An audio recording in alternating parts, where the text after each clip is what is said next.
Kami berbenah.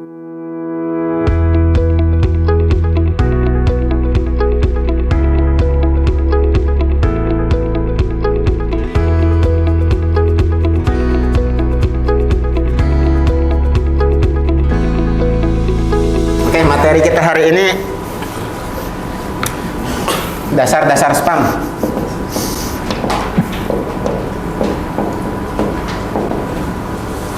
Spam ini kalau teman-teman punya email kan ada spam. Nah, tapi bukan itu ya. Spam ini adalah sistem penyediaan air minum. Nah, jadi mengapa sih teman-teman di training? Karena jangan sampai teman-teman bekerja tetapi makhluk apa ini PDM, makhluk apa ini industri ini teman-teman tidak paham.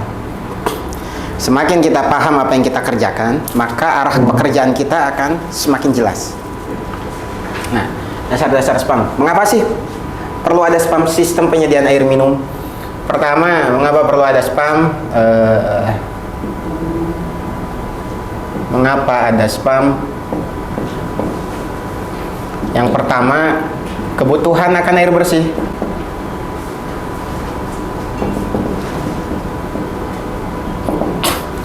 Loh, kebutuhan air bersih. Kenapa sih nggak nyedot dari air tanah? Kenapa? Teman-teman di sumber air di rumah pakai apa? Pakai PDM atau air sumur? Sumur. Kayak air sumur. Ada yang pakai PDM, ada yang pakai sumur. Nah, masyarakat perkotaan, target dunia WHO dalam dokumen Sustainable Development Goals untuk masyarakat perkotaan, masyarakat itu harus mengakses ke sistem perpipaan, air minum sistem perpipaan itu dengan cakupan 100%. Itu target global, target dunia. Di Indonesia berapa persen? Indonesia, masyarakat perkotaan ya, kita perkotaan itu yang levelnya ya berarti kota, bukan yang level kabupaten ya, karena targetnya berbeda. Karena kalau di kabupaten kan baik di Indonesia maupun di mancanegara, sumber air sungai yang bersih masih melimpah, dan juga pola pemukimannya itu scatter itu terpisah-pisah, sehingga investasinya akan lebih besar kalau dibangun spam. Maka target air minum perpipaan di kota itu 100% target global. Sementara di Indonesia sendiri untuk masyarakat perkotaan target accessibility masyarakat terhadap sistem perpipaan berapa persen? Ada yang tahu? Ada yang tahu berapa persen di Indonesia?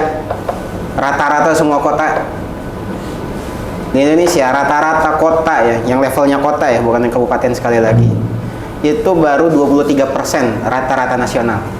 Artinya kita masih ada gap yang sangat jauh, 77%. Kalau bicara masa depan, dan ini adalah kebutuhan dasar, sebetulnya industri yang sedang kita geluti ini adalah industri yang paling prospektif ke depan. Kita bicara masa depan. Karena apa? Targetnya 100%, kita baru punya 23%. Berapa kekurangnya? 77%. Masyarakatnya banyak.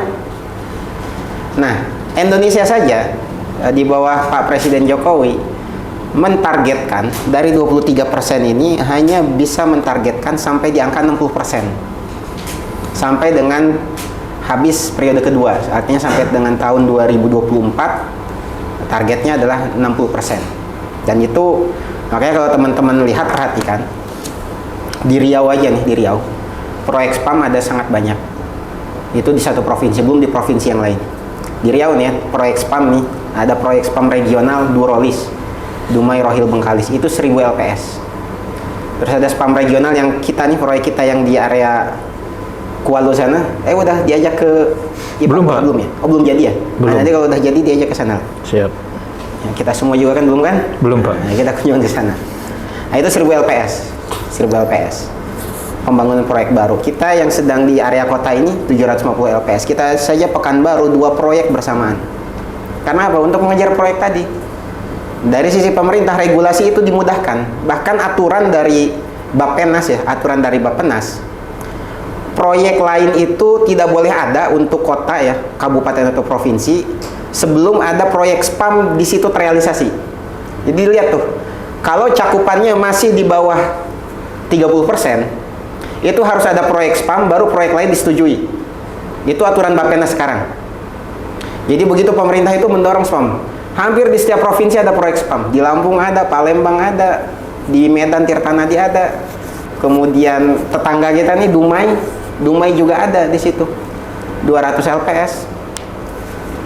Di Tembilahan juga ada juga. NUAS, bahkan lembaga donor internasional kayak NUAS itu dari di bawah underbaunya PBB lah ya, NUAS. Itu 100 LPS untuk Tembilahan Indragiri Hilir. Bayangkan ini, spam ini kebutuhan dasar manusia. Setiap orang kan pasti butuh minum kan? Ya kan? Butuh air lah ya, butuh air ya kan? Di sini ada yang mandinya nggak pakai air?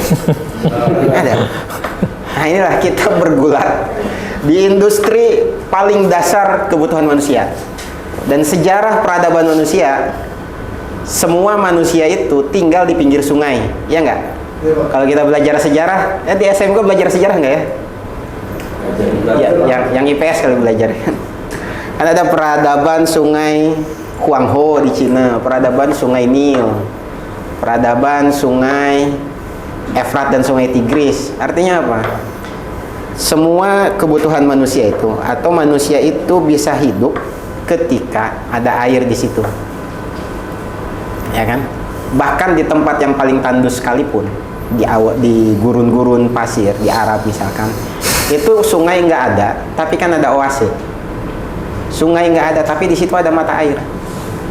Contoh dulu Mekah, ya kan, Nabi dan Rasul kita kan di situ. Mekah itu ketika Nabi Ibrahim ke sana kan belum ada apa-apa, belum ada penduduk satupun di situ. Jin buang anak aja males di situ pada saat itu ya. Ketika sumur Zam-Zam ditemukan, maka mulai berkumpullah kabilah-kabilah lalu lalang di situ sehingga membuat jadi satu pemukiman. Itulah fungsi air, memang benar-benar sebagai sumber kehidupan. Di mana ada air, di situ ada peradaban atau di situ ada kehidupan. Kalau kita lihat Banjarmasin itu yang semua wilayahnya itu banyak sekali muara-muara sungai. Bahkan aktivitas mereka transportasinya menggunakan aktivitas transportasi air. Itu sangat tergantung sekali hidupnya dengan air, dan di situ jumlah penduduk sangat banyak. Dan orang Banjar, orang Bugis kan mereka merantau kan ke Riau. Mereka cari di mana? Ke Inhil kan, Tembilahan kan. Karena apa? Karena banyak sungai di situ. Sekali lagi, kita berada di industri yang strategis, artinya teman-teman sebagai karyawan baru harus benar-benar memahami industri ini, karena teman-teman kita ini kan, setiap individu ini kan punya cita-cita, punya masa depan.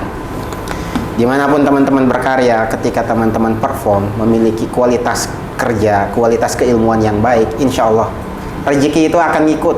Teman-teman nggak usah khawatir. Yang penting teman-teman pertama kerjanya itu lillah, ikhlas, kemudian benar-benar tekuni, dalami, ahli di bidangnya. Teman-teman dimanapun di dunia ini insya Allah akan terpakai. Bahkan lintas industri misalkan, nggak usah lintas industri lah, di industri kita aja, di dunia air minum aja, itu kita masih sangat butuh banyak orang yang kompeten di bidang. Saya nih, yang lagi saya alami saat ini nih, untuk teknisi-teknisi pemasangan pipa itu sedikit. Di Riau cuma satu pemainnya, bicara teknisi, ahli teknisi gitu, berupa korporasi pemasangan pipa. Kemudian di Batam, orang Batam pakainya dari Jakarta, vendornya tuh, kontraktor teknisinya tuh. Begitu juga dengan kota yang lain, sama. Nah ini, kita ini punya target yang besar, tapi SDM kita masih dalam proses penyiapan menuju target yang besar tersebut. Nah inilah industri kita berada, yaitu industri SPAM, sistem penyediaan air minum. Nah, mengapa SPAM? Kebutuhan air bersih. Yang kedua, pelestarian lingkungan.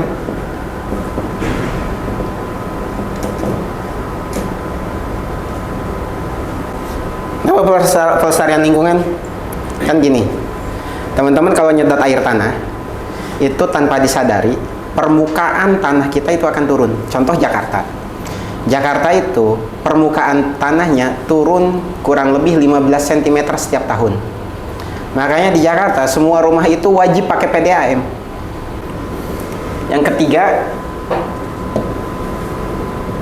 kualitas kesehatan.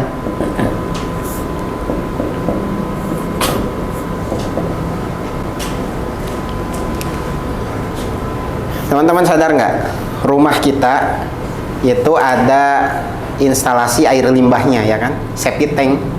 Septic tank itu kan instalasi air limbah. Itu kan ada di rumah kita. Mungkin di samping septic tank itu kita nyedot air.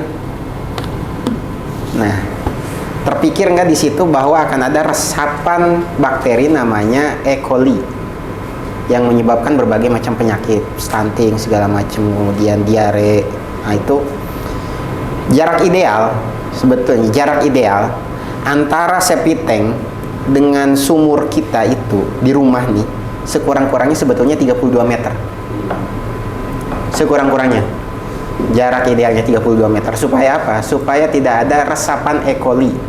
Nah, sekarang sumur di rumah teman-teman, mungkin nanti pulang kerja, nanti coba diukur pakai penggaris dari sumur ke septic tank, ya itu berapa meter tuh.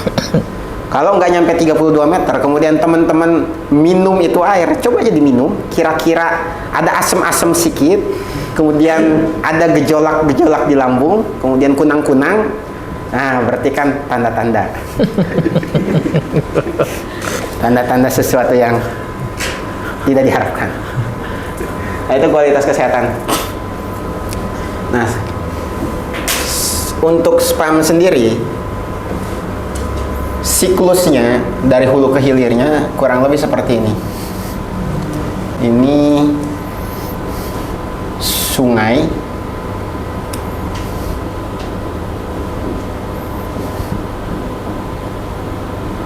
di pinggir sungai, bisa sungai atau juga danau ya.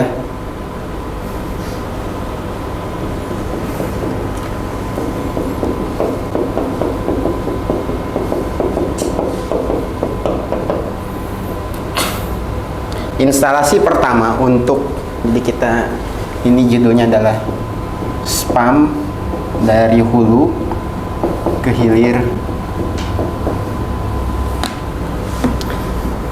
Ini namanya intake. Jadi sumber airnya apakah air sungai atau air danau atau juga air bendungan, bisa air bendungan. Jadi salah satu sumber-sumber air di spam itu ya air sungai. Kita pokoknya menyasar air permukaan. Kenapa air permukaan? Karena untuk menghindari konsumsi air bawah tanah. Karena menghindari kerusakan lingkungan tadi. Jadi sumber-sumber utama, istilah kita adalah sumber air bakunya, bisa danau, bisa sungai, bisa bendungan. Teman-teman tidak, atau bisa juga air laut. Bisa juga air laut. Kalau di Arab kan pakai air laut. Karena di sana nggak ada sungai. Ya kan? Nggak ada sungai. Makanya dulu orang Arab ketika turun ayat dan di bawahnya mengalir sungai-sungai, mereka tuh bingung. Yang ada sungai ternyata di Bangkinang. Ya, itu bukti Islam bukan untuk orang Arab. Islam itu untuk seluruh dunia. Ya kan, kalau Islam untuk orang Arab mungkin ayat Al-Qur'annya itu tentang padang pasir kali kan, banyak di situ. Muslim semua kan? Bagaimana? Spam hulu saya Pak Hilir. Ini intake. Intake, di intake ini ada apa sih? Di intake itu ada pompa ya, teman-teman sudah melihat kemarin ya. Ada pompa di sini dan segala macam fasilitas di intake. Air dari intake kemudian masuk ke pengolahan. IPA atau bahasa Inggrisnya WTP. Instalasi pengolahan air, WTP itu Water Treatment Plant. Ini kalau teman-teman baca dokumen, teman-teman juga saya sarankan untuk menggali ilmu. Sekarang banyak, gampang di Google, di YouTube. Saya aja ketika lulus PDAM, dinyatakan lulus seleksi sebagai direktur, saya belajar dulu di YouTube, cari-cari aja, Google YouTube, ikut seminar di YouTube, cari Google. Jadi ketika masuk sini tuh sudah nampak pintar gitu kan, padahal nggak juga gitu. Kalau kita bekerja sesuatu itu kita tidak pahami, ya ngeblank lah. WTP, di WTP ini aktivitasnya apa aja? Ada yang tahu? Aktivitasnya di WTP kemarin sudah paham kan? Pertamanya itu kan, satu, flokulasi. Flokulasi itu apa? Air masuk, dikasih zat kimia, diputar-putar. Ketika air diputar-putar itu, sehingga air itu, komponen-komponen selain air itu membentuk vlog. Vlog itu gumpalan-gumpalan ya. Setelah flokulasi, maka di sini tahap selanjutnya adalah sedimentasi. Karena dia sudah membentuk gumpalan, maka hukum air Archimedes terjadi kan, gumpalan-gumpalan itu ke bawah. Yang air murni artinya gumpalan itu kan yang kotor-kotor, entah itu lumpur, endapan, warna air, semua kan ke bawah. Yang air bersihnya tinggal di atas, sedimentasi. Setelah sedimentasi, filtrasi. Tahap ketiganya filtrasi. Jadi yang sudah mengendap tadi di bawah, ini yang di atasnya dialirkan ke fasilitas yang lain sampingnya, namanya fasilitas filtrasi. Ini sudah disaring nih. Yang tadi sudah dikumpulkan partikel-partikelnya jadi berat, turun ke bawah, sedimentasi. Setelah itu yang tinggal sisa airnya itu dialirkan ke fasilitas di sampingnya, namanya filtrasi. Filtrasi disaring lagi tuh. Nanti teman-teman akan melihat beberapa saringan. Ya kayak kita nyaring air lah di dapur kan. Disaring-saring-saring terus sampai benar-benar bening, jernih. Baru tahap terakhir adalah klorinasi. Klorinasi itu kuman-kumannya dibunuh. Jadi sampai sini air sudah bening, sudah jernih. Sampai sini kuman-kumannya dibunuh. Sehingga air yang dikonsumsi oleh pelanggan adalah air yang sudah benar-benar bersih dan juga higienis.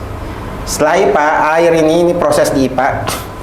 Ya kalau mau di breakdown banyak flokulasi itu apa aja, sedimentasi apa, tapi secara garis besar cuma 4 lah. Setelah dari IPA masuk sini, nanti air yang sudah diklorinasi masuk ke fasilitas yang namanya reservoir. Reservoir itu alat penampungan air. Kapasitas reservoir kita yang ada di Tampan tuh berapa kubik? 3000 kubik ya. Kalau kita bilang kubik itu artinya 1 meter kubik. Ini setara dengan 1000 liter. Dari reservoir, kemudian dari sinilah mulai namanya jaringan. Di sini kita pasang dulu yang namanya flow meter. Flow meter ini untuk apa? Kita harus tahu berapa jumlah air yang kita distribusikan. Nah, terdata di flow meter. Nah, ini ada rumah-rumah pelanggan.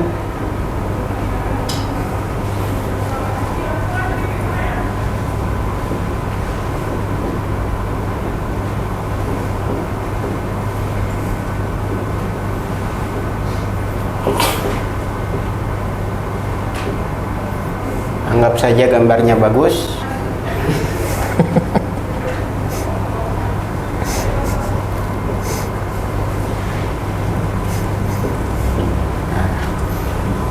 Inilah setelah flow meter, fasilitas ini dinamakan dengan sistem perpipaan.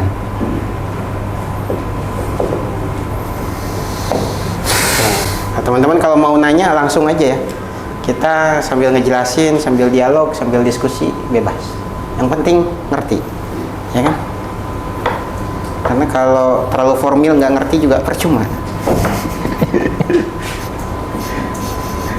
Nah, sistem perpipaan. Oke, sampai di sini paham?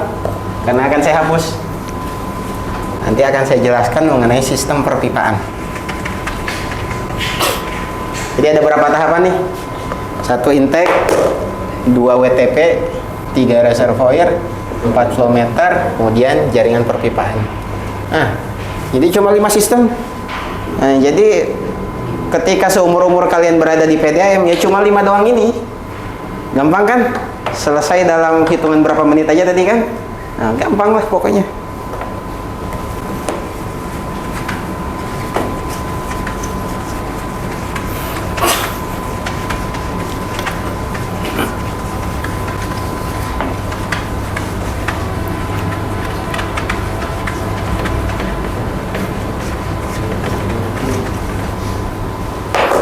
Sekarang saya mau bahas tentang sistem perpipaan. Saya mulai dari gambarnya, mulai dari reservoir aja ya. Ini reservoir. Sistem perpipaan secara garis besar itu hanya 2 sistem saja. sistem perpipaan secara garis besar hanya dua sistem saja. Yang pertama open system. Open system itu dia kayak gini. Umpamanya keluar dua pipa ya dari reservoir ini. Dia keluar dua pipa. Nah, pipa ini namanya JDU. Ini namanya open system. Kalau baru ngejelasin open system, kan paham sebelum saya jelaskan sistem yang satunya. Ini reservoir. Ada dua pipa keluar dari sini ya kan?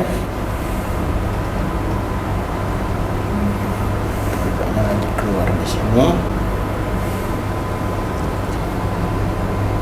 Nah, yang kedua ini namanya looping system. Tahu di mana bedanya? Paham di mana bedanya? Ini open system. Yang ini looping system. Ini garis ini pipa ya. Paham di mana bedanya?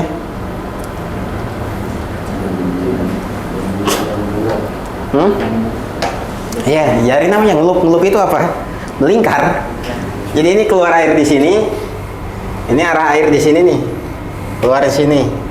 Ini keluar air dari sini. Nah, nanti air sama ini air ini kan tabrakan di mana kan? Nah, ngeloop ya. Saling menguatkan. Ini looping system.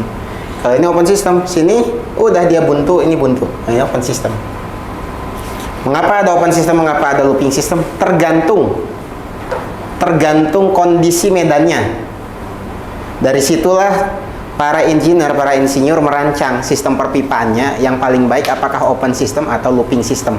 Cuma biasanya kalau di perkotaan boleh dibilang 95% kayak kita nih pakai looping system. Ini biasanya di perkotaan.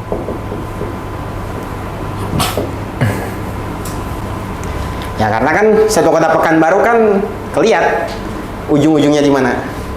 Nah, bayangkan kalau di Kampar looping system, ya kan? Reservoirnya umpamanya di Riverside Bangkinang, dekat Sungai Gelombang. Dia bikin perpipaan sampai ke kota 50 Kampar, apa ya? Iya. Apa Koto Kampar yang Danau 50 tuh? Oh, Koto Panjang. Oh, Koto Panjang. Nah, Koto Panjang. Kemudian ada pula di Kampar Kiri Hulu. Kemudian looping, gimana bikin? Berapa puluh triliun habis biaya ya kan? Makanya tergantung medannya. Biasanya memang kalau di perkotaan itu looping system. Supaya apa? Pertama, secara jaringan akan saling menguatkan. Yang kedua, nanti akan memudahkan ketika mengatur yang namanya DMA. Ini yang saya gambarkan pertama ini JDU. Jadi JDU-nya inilah yang nanti menentukan apakah dia looping system atau open system. Dan ini level sistem perpipaan.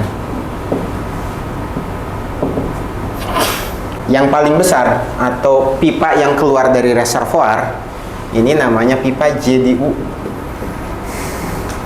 Atau orang sering sebut pipa primer. JDU ini kepanjangan dari jaringan distribusi utama. Ini tier pertama atau leveling pertama. Leveling kedua, sistem perpipaan itu JDB atau orang sering bilang sekunder. JDB itu adalah jaringan distribusi bagi. Nah, anggap saja tulisan saya bagus. 3 JDL atau apa kira-kira JDL? Primer, sekunder, JDL sebutan lainnya apa? Retikulasi. JDU sebutan lainnya primer, JDB sekunder, JDL retikulasi, jaringan distribusi layanan. Yang terakhir, pipa dinas. atau pipa pelanggan.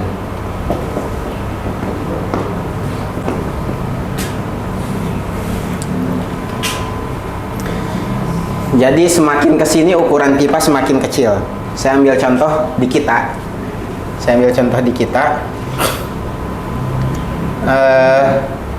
JDU ini, yang ini saya hapus saja ya. Open system gitu ya. Nanti akan kita lebih banyak bahas yang looping system.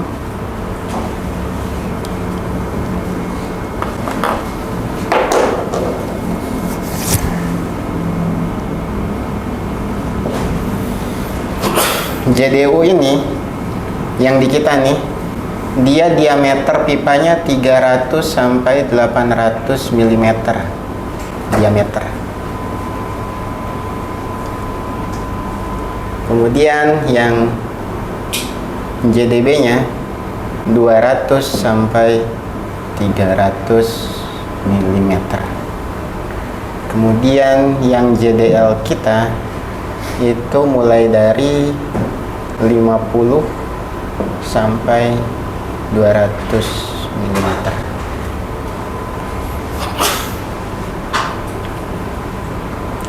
Kalau pipa dinas berapa? Pipa dinas ini ada yang pipa dinasnya ada yang setengah inci, 3/4 inci atau 1 inci. Ini biasanya rumah tangga. Ada juga yang 2 inci atau 4 inci. Ini biasanya hotel, mall, supermarket. Ada juga yang pipa 6 inci. Ini biasanya pabrik atau industri yang butuh air.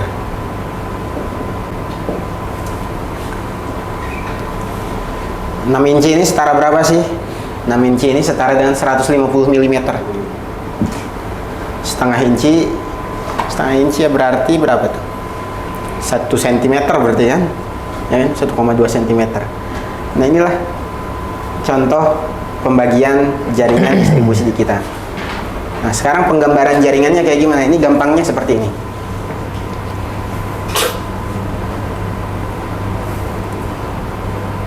Ini sistem pipa kita itu ya. Ini saya gambarkan gampangnya aja. Nanti kalau lihat peta ya nggak kayak gini. Tapi ini gampangnya aja, ilustrasi mudahnya.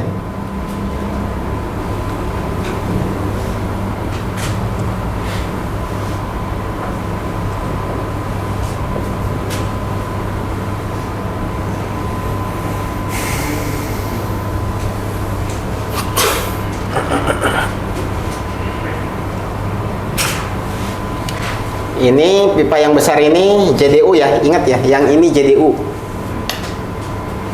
jaringan distribusi utama. Nah, sekat-sekat atau klaster-klaster gini seperti ini yang dinamakan dengan DMA. Ini DMA, ini DMA, ini DMA. Nah, pokoknya semua ini namanya DMA ya. DMA itu apa? DMA itu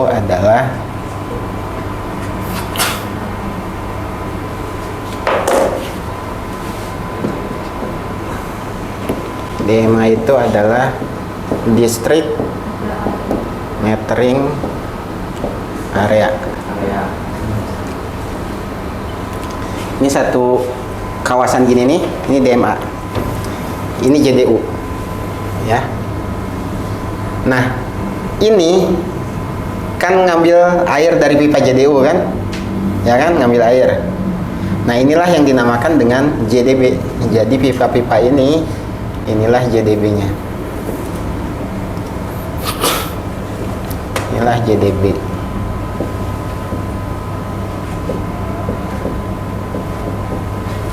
Nah, dari JDB nanti sini masuk set pipa. Di sini kita pasang flow meter. Nah, ini yang melingkar ini namanya JDL, jaringan distribusi layanan. Nah, disinilah rumah-rumah kita berada.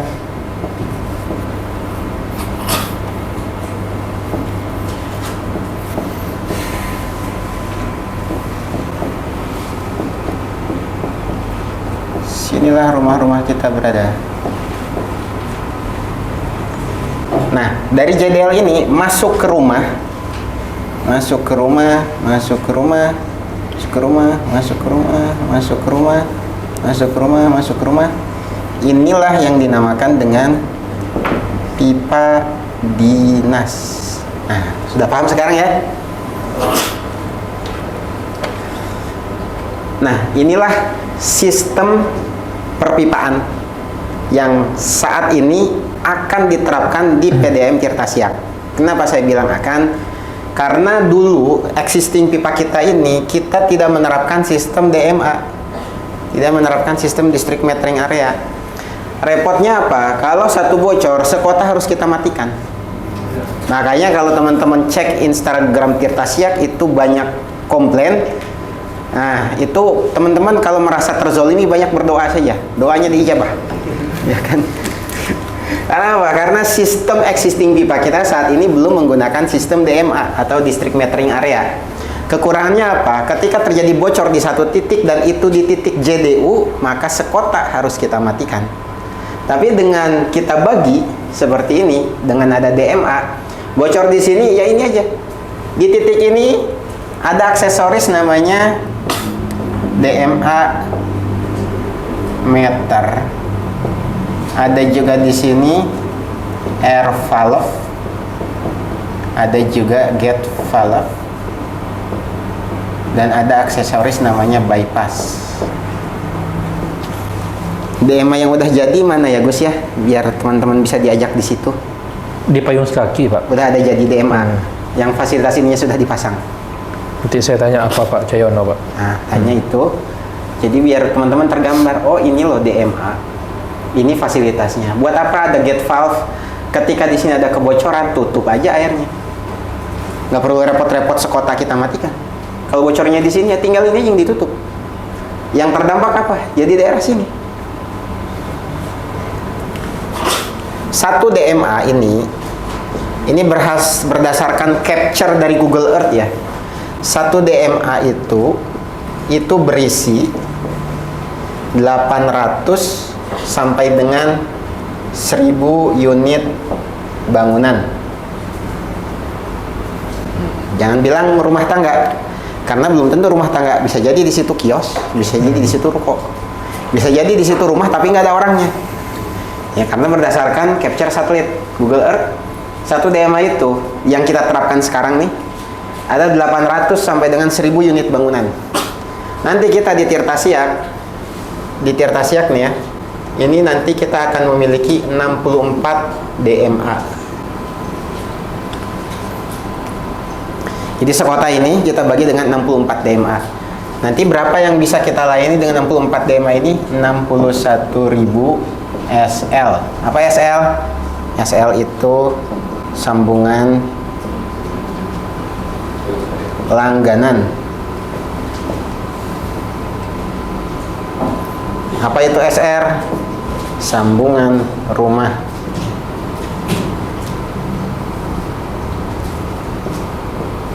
Apa bedanya SL sama SR? Sama aja, pokoknya pelanggan kita itu namanya kalau nggak SR ya SL. Ada yang nyebut SR, ada yang nyebut SL. Mau yang mana ya terserah, saya juga kadang-kadang pakai yang SL, kadang-kadang pakai yang SR. Ya seenaknya aja pokoknya. Lagi enak yang SR ya SR, lagi enak yang SL ya SL. Sambung yang satu istilahnya sambungan langganan, yang satu namanya sambungan rumah. Bendanya itu juga. Nah, nanti dengan 64 DMA kita bisa melayani sekitar 61.000 SL. Nah, itulah sistem perpipaan kita. Kemudian kan gini. Ini ada flow meter.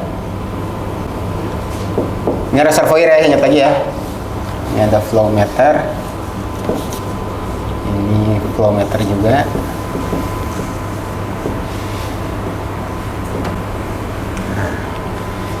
Di rumah ini juga ada DMA meter kan.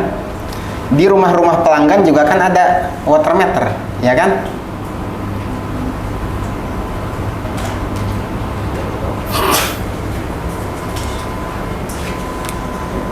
Nah, sekarang saya mau masuk ke bahasan yang namanya NRW. Mana yang dihapus? Enaknya mana yang dihapus?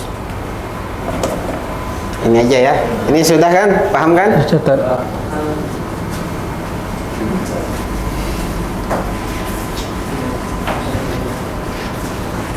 Bercatat kan?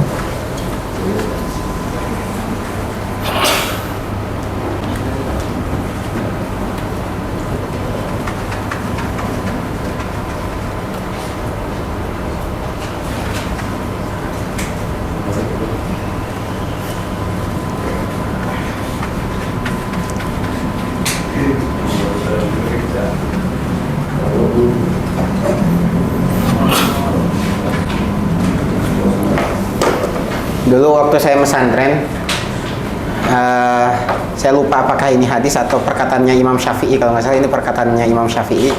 Ilmu itu ibaratkan binatang buruan, maka mencatat adalah ikatannya. Ya, kalau ilmu itu nggak mau lepas, dicatat. Nah, bahkan orang seperti Imam Bukhari, tahu kan Imam Bukhari periwayat hadis, dia orang yang sangat rajin mencatat. Ketika dia pergi ke satu kota, Kufah namanya, Kufah itu sekarang di wilayah Irak, dia bertemu dengan ulama-ulama besar di sana, dan dia dites 10.000 hadis yang diacak matan dan sanadnya. Kalau hadis itu kan ada an Ibnu Hurairah, an Ibnu Hurairah qala gitu kan. Nah, itu namanya sanad, berasal dari mana ini hadisnya. Kemudian matan tuh isinya innamal amalu binniyat misalkan. Nah, itu isinya. Jadi matan sama sanadnya dicampur, diacak sama ulama ini cara ngetes Imam Bukhari ya, cara mengetes periwayat hadis. 10.000 hadis, bayangin. Sanad sama matannya diacak, kemudian suruh dia susun ulang tanpa bantuan buku. Jadi benar-benar mengandalkan hafalan. Nah, dan dia mampu menyusun 10.000 sanad hadis tersebut dengan benar, tidak ada satupun yang salah. Nah, itu kualitas keilmuan dulu, karena terbiasa menghafal. Jadi teman-teman pilihannya sebetulnya dua, kalau tidak mencatat atau dihafal. Jadi husnuzon saya ketika teman-teman tidak mencatat, ini hafalannya luar biasa ya, langsung nempel semua ya kan. Nanti tinggal dites, diacak nanti kita nih sanadnya. Nah, saya mau jelaskan yang namanya NRW. NRW adalah non revenue water. Apa itu NRW? Bahasa gampang kita, bahasa pasarannya adalah kehilangan air atau air yang bocor. Itu bahasa gampangnya kayak begitu. Non revenue water. Non revenue water itu cara ngitungnya gimana? Volume air terdistribusi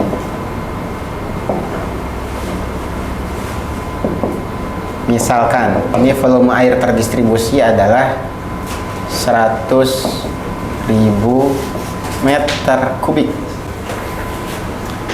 Kemudian volume air terkonsumsi, misalkan volume air terkonsumsinya adalah 70.000 meter kubik, dan ini kita hitungnya dalam periode waktu bulanan.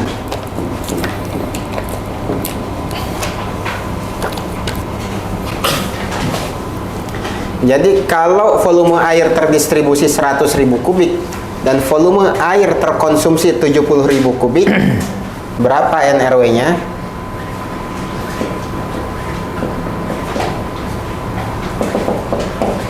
Berapa NRW-nya? 30.000. Yang hilang 30.000 ya? Ya. 30.000. Ini setara dengan berapa persen? setara dengan 30%. Nah, satuan NRW itu menggunakan satuan persentase. Jadi inilah fungsinya flow meter. Kita hitung berapa air yang didistribusikan. Kemudian begitu juga meter pelanggan, berapa air yang dikonsumsi. Kalau air yang terdistribusi 100.000, air yang terkonsumsi 70.000, contoh kasus, sehingga NRW-nya adalah 30%. Nah, DMA ini dipasang DMA meter, salah satu fungsinya adalah untuk mengontrol NRW. Karena kan kita ini kan, industri kita ya di air. Kalau misalkan air yang diproduksinya banyak hilang di jalan, entah sebab apapun itu, maka tentu kita akan rugi. Nah, makanya kita kontrol. Sehingga ketika ada DMA meter ini kan gampang ngeceknya kan. Berapa dari flow meter? Berapa dari flow meter? Berapa di DMA meter masing-masing? Nah, kalau flow meter sama DMA meter aja sudah beda, berarti kan ada kebocoran. Kalau nggak di JDU, di JDB kan gitu kan? Ya kan? Kalau ini kan air yang masuk sini, dari sini kita total nih, semua DMA ini kita total DMA meternya, angkanya ternyata ada selisih sama flow meter, berarti kan ada kebocoran di JDB atau di JDU. Tetapi kalau angka di DMA meter ini tidak sama dengan angka di pelanggan yang berada di DMA itu, berarti ada kebocoran di JDL atau di meterannya. Gitu. Nah, ini salah satu fungsi DMA untuk memudahkan kita dalam mendeteksi NRW.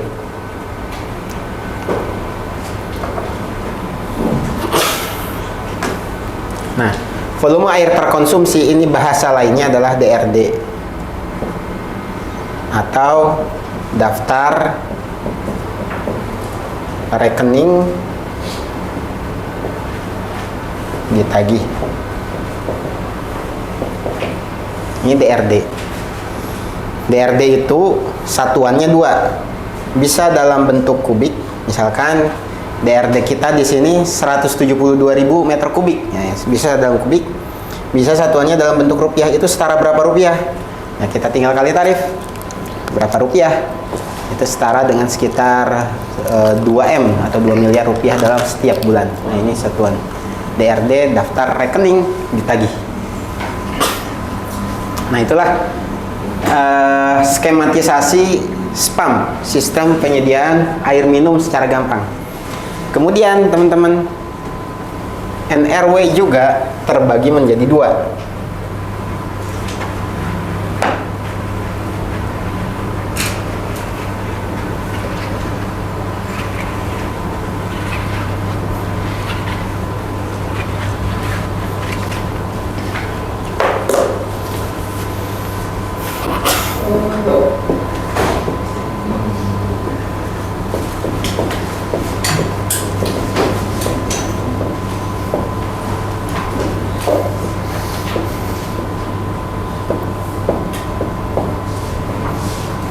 NRW terbagi jadi dua, physical losses sama commercial losses. Physical losses itu apa sih? Ya dia bocor, secara fisik memang nampak dia bocor. Jadilah kita kebocoran atau kehilangan air. Nah, physical losses. Kalau commercial losses itu apa? Kelihatannya nggak ada bocor di mana-mana, tapi kok ada selisih ya antara air terdistribusi sama air terkonsumsi. Nah, itu commercial losses. Biasanya letak commercial losses itu di mana? Letak commercial losses. Satu, kesalahan baca meter.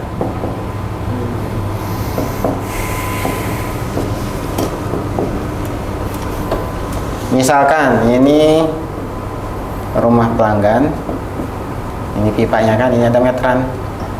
Di meterannya terbaca 10 kubik. Karena petugas baca meternya tuh rabun -4, ya kan? Ini nolnya nggak kebaca, laporkanlah dia 1 kubik. Wah, berapa sudah terkurang? Atau nol ini bisa jadi di lapangan itu ada baret di kacanya, atau mungkin bisa jadi ada embun sehingga nolnya ini kebaca jadi 6. Nah, kalau 0 kebaca jadi 6, dilaporkanlah 16 kubik. Wah, untunglah kita. Cuma yang terjadi apa? Pelanggan ngamuk. Oh, leh. Nah, ini namanya kesalahan baca meter. Yang kedua, water meter berkondisi atau akurasi water meter.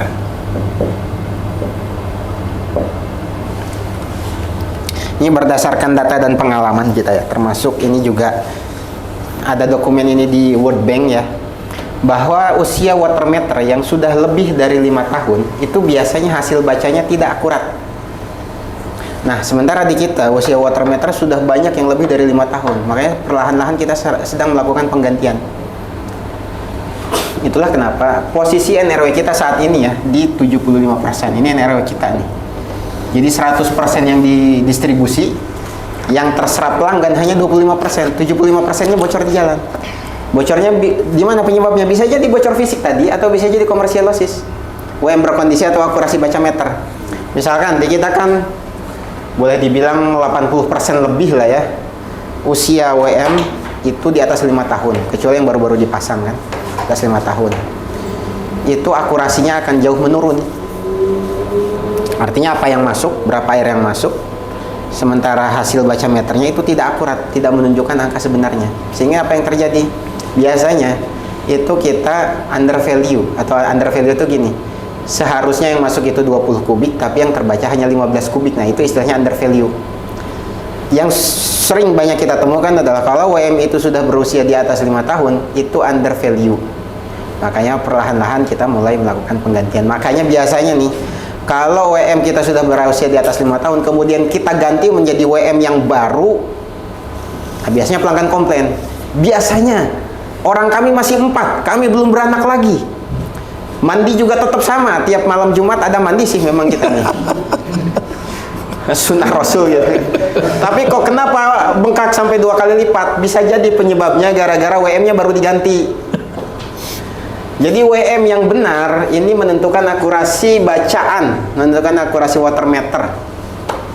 Sehingga ketika WM-nya benar, ini akan mewujudkan keadilan. Jadi jangan sampai kita menzolimi pelanggan, begitu juga sebaliknya, jangan sampai pelanggan menzolimi PDAM. Kan begitu. Nah, inilah yang harus kita pahami ketika teman-teman nanti di lapangan, kenapa tagihan membengkak, ya, coba cek WM-nya baru nggak, kalau baru dipasang. Nah, bisa jadi itu akurasi water meter. Apalagi penyebab commercial losses, kesalahan baca meter, WM berkondisi, ada juga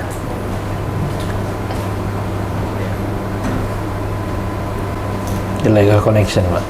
Illegal connection.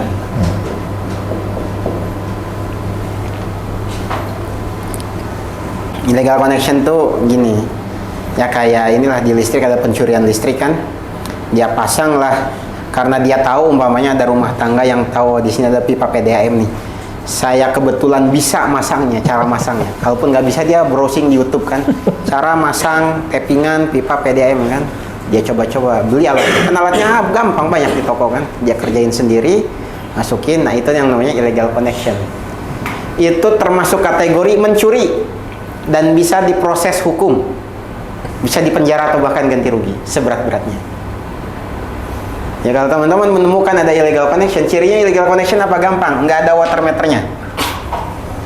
Yang keempat, ini illegal consumption.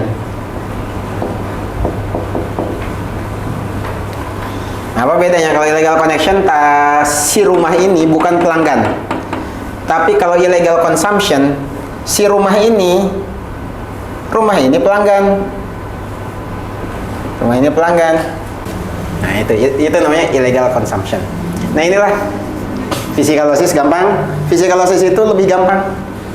Nampak bocor segera perbaiki. Tapi kalau commercial losses ini yang susah memperbaikinya. Nah, itu teman-teman. Sesuai jadwal sudah jam 5:30. Kira-kira itulah dasar-dasar spam, sekelumit tentang spam. Ada yang ditanyakan? Kami berbenah.